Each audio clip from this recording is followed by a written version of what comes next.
Normal Kenyam biya kamal kan war online TV channel ban update me ban jeling ring mi ci togray dwaranan walle ka do bana shalat keje bana janwa kel kariya ma togray weekend nasr ajanda na banaling an walle shanka jandangra wido bakel ka payngwan ron kina dangra wido jandangra wido dich bana jome bana jokwen ka ta danan chaje non keje kan kono niamre ler kana me mi jiram jidit ku subscribe ka ku notification bell ku jetwain ko mi teler mi jidit mi shibarech ba chamala shubekiji gwas dana pay non ka subscribing ba nyodu ka support education wala me ne bana jome bana je chulin ka do bana chatwo kaje re dwaran an walle ka shanka jandangro bakel ka payngwan ron kina dangro jandangro de chala do nena chala do dini SSPDF no shigan wari kan kamakala dini SSPDF ngai kon ka SSPDF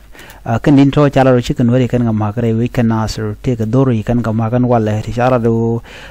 chikan kamak kan bana kulilingona ka ngum chala da kume mala kume jechen bor ke dechen bor la nor wai ami ngum chikan latpan jelingan gwasme chala do ken shik don werman chalke jenina shik chopten jenina wando wa shik chopka dekdek ka korbo mas ka kwat payam chala do shukuma SSPDF chopten ka kan wa cha ka moch ka reng mudida long deni nor wayami shikan deni SSPDF waje kan ga joj chikan ga joj na ka nasr nyok do bran chalat ka je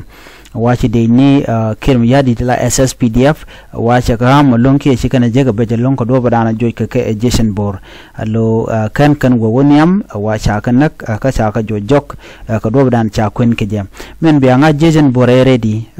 ko miche ko me miche webe gwada antikitin la kana gurno bikin yi jok long chala do chikan ga joj antama ka do badana chalat ke je gwada dan ko ko tantin chi wa